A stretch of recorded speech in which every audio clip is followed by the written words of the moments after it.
Assalamualaikum warahmatullahi wabarakatuh. Perkenalkan, kami dari kelompok 5 dalam mata kuliah Manajemen Sumber Daya Manusia, Prodi Tasawuf dan Psikoterapi, YAIN Kediri, dengan anggota saya Lutfiana dan teman saya Irnawati Aprilia dan Imam Faruqi. Dalam video kita kali ini, kita akan membahas tentang konflik kerja. Adapun pembahasan yang akan kami jelaskan ada 3 subbab. Yang pertama, pengertian konflik, dan yang kedua, faktor-faktor penyebab konflik, dan yang ketiga, pengaruh konflik kerja terhadap kinerja karyawan.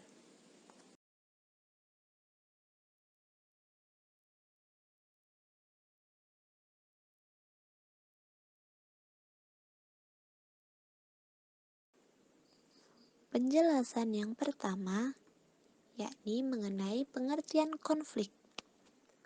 Pengertian konflik. Konflik berasal dari bahasa Latin yaitu configer yang memiliki arti saling memukul. Secara sosiologis, konflik dapat diartikan sebagai suatu proses sosial antara dua orang atau lebih, atau bisa juga dalam bentuk kelompok, yang mana salah satu pihak berusaha menyingkirkan pihak lain dengan cara menghancurkannya atau membuatnya tidak berdaya. Menurut Mangkunegara, konflik merupakan perbedaan yang timbul dari apa yang diharapkan terhadap dirinya ataupun orang lain dengan kenyataan apa yang diharapkannya. Jadi, menurut Mangkunegara, konflik adalah perbedaan antara harapan pada dirinya dan kenyataan akan harapan pada dirinya. Jadi, harapan dan kenyataannya berbeda. Latar belakang konflik. Konflik dilatar belakangi oleh perbedaan ciri-ciri yang dibawa oleh setiap individu dalam suatu interaksi. Perbedaan-perbedaan tersebut diantaranya dapat menyangkut ciri fisik, kepandaian, pengetahuan, adat istiadat, keyakinan, kebiasaan, dan lain sebagainya.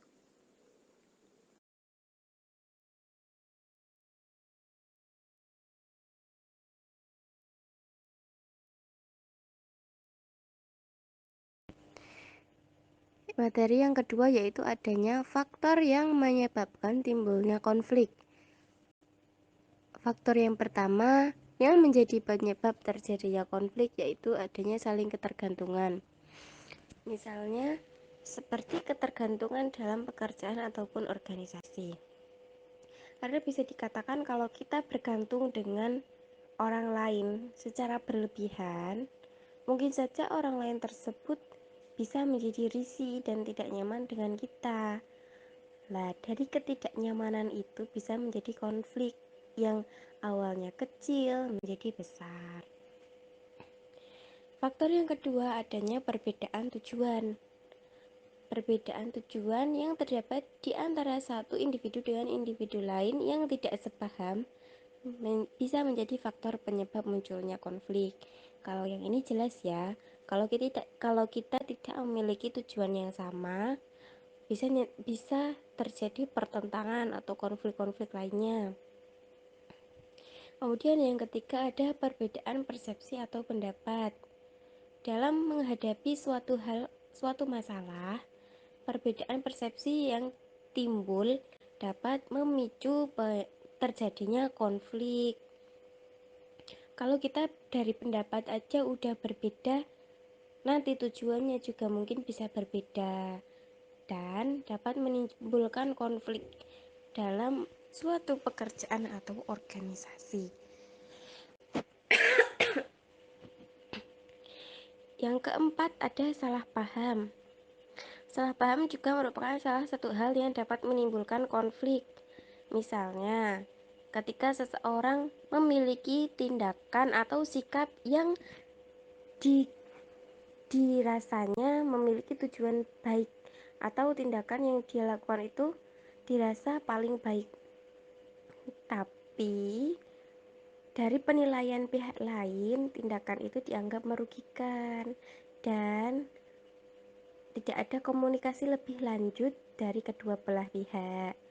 Tentunya dari pihak yang dirugikan, yang merasa dirugikan ini dapat timbul rasa yang kurang enak dan kurang simpati atau malah justru kebencian. Yang kelima yaitu salah satu atau kedua belah pihak merasa dirugikan dari tindakan dari pihak lain. Sudah tentu kalau kita merasa dirugikan dari pihak lain itu kan bisa menjadi konflik ya. Mungkin konflik kecil, tapi kalau konflik kecil tidak segera ditangani bisa menjadi konflik yang membesar. Yang keenam yaitu perasaan yang terlalu sensitif. Mungkin tindakan seseorang adalah wajar, tapi dari pihak lain dianggap merugikan. Jadi kalau dilihat dari sudut hukum atau etika yang berlaku, sebenarnya tindakan ini tidak termasuk perbuatan yang salah. Meskipun demikian, pihak lain yang terlalu sensitif perasaannya tetap menganggap hal itu merugikan sehingga dapat menimbulkan konflik.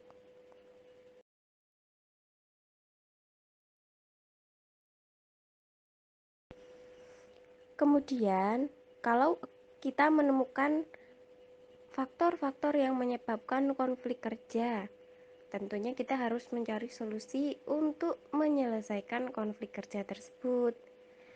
Di antaranya yang pertama yaitu forcing atau pemaksaan. Cara ini dilakukan dengan melakukan ancaman, taktik, dan kekerasan.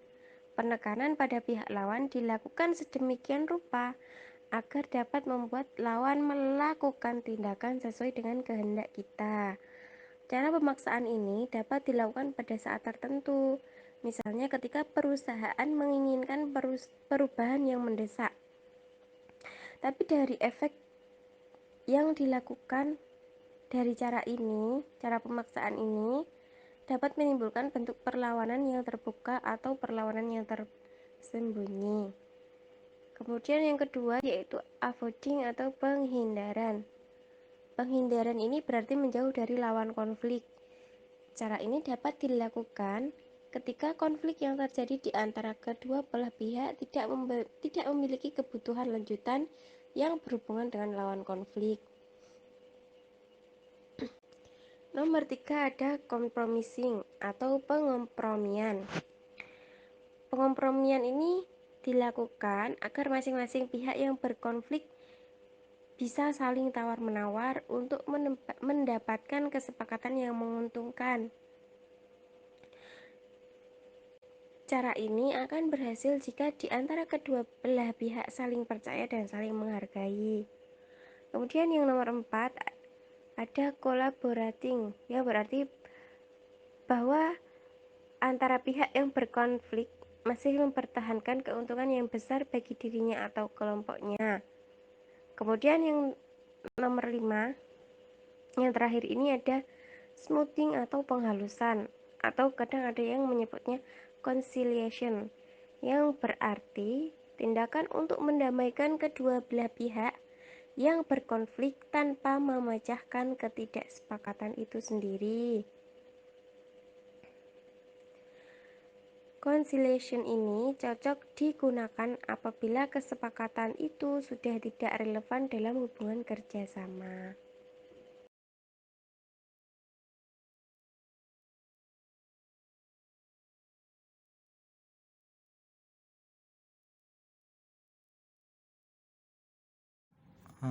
Selanjutnya yaitu pengaruh konflik kerja.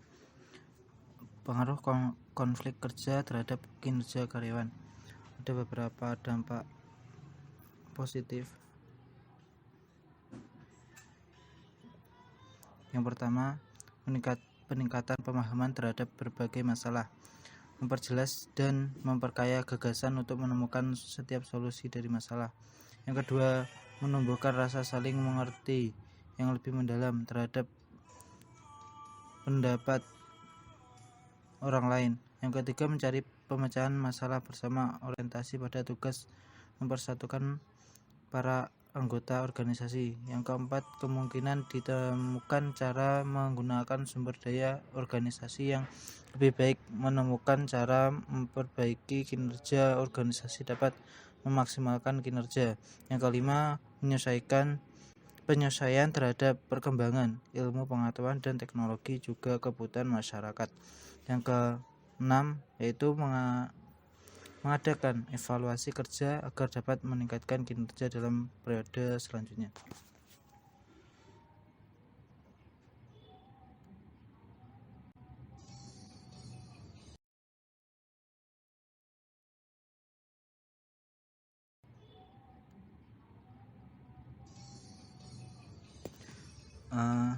Sedangkan dampak negatif dari pengaruh konflik kerja yaitu yang pertama, kerja sama unit kerja menjadi rusak, koordinasi semakin kecil.